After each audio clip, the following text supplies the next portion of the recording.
Bonjour à tous, ici à Lourdes, l'Assemblée plénière des évêques de France est conclue ce dimanche matin après 5 jours et demi de travaux, mais la plupart des évêques restent pour le pèlerinage des séminaires de France. Nous sommes avec Monseigneur Olivier Ribadeau-Dumas, bonjour. Bonjour. Vous êtes secrétaire général de la Conférence des évêques de France. Ce temps avec les séminaristes, c'est un temps que les évêques souhaitaient. Oui, c'est un temps qu'ils avaient demandé et c'est un temps magnifique qui a commencé hier soir par une splendide veillée. Un temps d'espérance, parce que de voir 750 jeunes qui se préparent à être prêtres, c'est pour notre Église, je crois, une formidable chance et une source de joie. Alors revenons sur ces 5 jours et demi de travaux de l'Assemblée des évêques. Beaucoup de dossiers, une grande densité, peut-être un peu d'éclectisme aussi.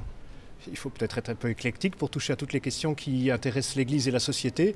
Ce que je retiens de cette semaine, c'est que vraiment toutes les questions qui sont au cœur de la réflexion de l'Église sont des questions qui sont importantes pour la société. Qu'il s'agisse du rapport avec l'islam et de la situation des chrétiens d'Orient qui nous a occupés au début de l'Assemblée, qu'il s'agisse des questions de la famille à la suite du récent synode, mais qu'il s'agisse aussi des progrès de la technique et de la science. Ces questions-là sont essentielles pour nos concitoyens, ils sont essentiels pour les chrétiens et aussi pour les évêques. Alors, sur le synode pour la famille, d'ici à la prochaine assemblée synodale à Rome, en octobre 2015, que va-t-il se passer en France ?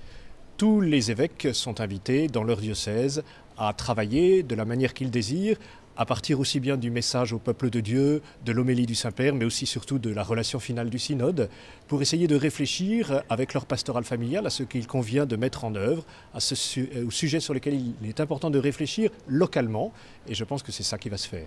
Sur la question des relations entre hommes et femmes dans les diocèses, c'est aussi un point de travail entre évêques. Ce n'est pas la première fois que les évêques discutent de cette question-là. C'était la troisième séquence de ce groupe de travail, hommes-femmes dans l'Église.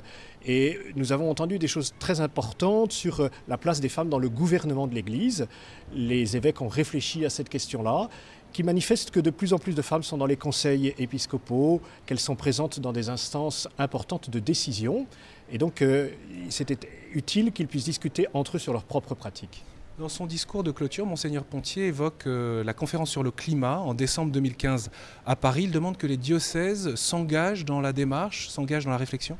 Il demande aux chrétiens surtout, tout spécialement, de pouvoir changer de mode de vie afin que ce dérèglement climatique à lequel nous assistons ne conduise pas à affaiblir davantage ceux qui sont pauvres et ceux qui sont faibles dans le monde.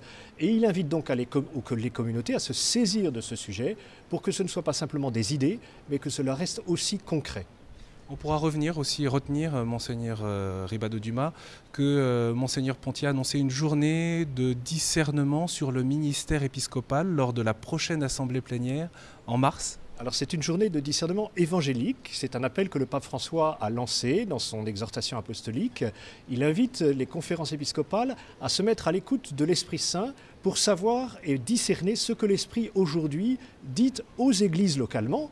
Donc les évêques seront invités à un temps de retraite, un temps de récollection tous ensemble. C'est une action commune de discernement et ce sera beau pour voir ce que l'Esprit Saint leur dit dans leur ministère d'évêques au sein de cette société et de l'Église en France aujourd'hui. Merci beaucoup, Monseigneur. Bien sûr, on va suivre cela.